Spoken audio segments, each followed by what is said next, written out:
आप सभी को जय मसीह की। तो आइए हम परमेश्वर का वचन देखते हैं। फिलिपियों 4 अध्याय उसका 12 वचन।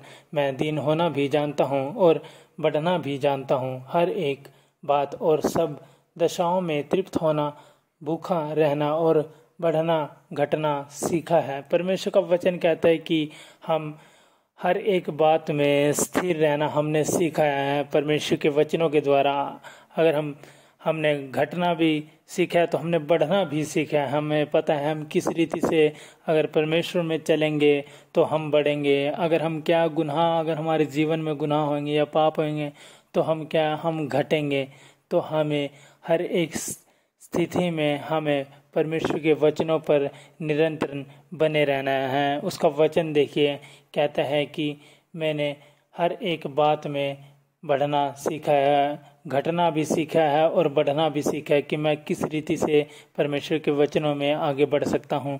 और देखिए उसका आगे वचन क्या कहता है, जो मुझे सामर्थ्य देता है मैं उसमें सब कुछ कर सकता हूँ। परमेश्वर का वचन कहता है कि जो मुझे सामर्थ्य देता है मैं उसमें सब कुछ कर सकता हूँ। सचमुच अगर हमारा परमेश्वर हमें सामर्थ्य देता है ना, तो हम उसके वचनों के द्वारा, उसकी सामर्थ्य के द्वारा हम वो बड़े बड़े काम अपने जीवन में कर सकते हैं। हम परमेश्वर के वचनों पर स्थिर रह सकते हैं, हम उसके वचनों में बढ़ सकते हैं।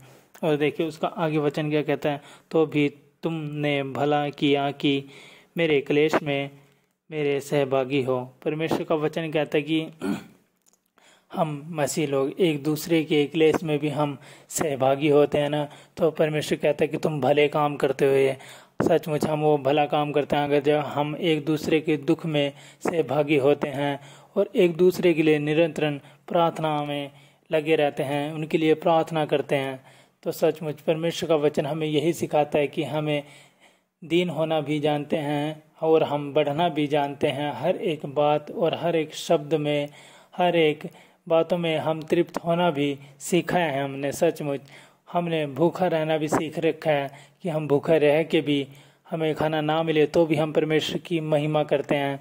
हम हर एक दशाओं में, हर एक मुसीबतों में हम परमेश्वर की महिमा करनी चाहिए। हमें अपने हर एक दुख को छोड़कर परमेश्वर के लिए हमें खड़े रहना, उसके वचनों को लोगों तक पहुंचाने के लिए हमें खड़े रहना है। इस वचनों के द्वारा आप सभी को आशीष मिले। आप सभी को जय मसीह की।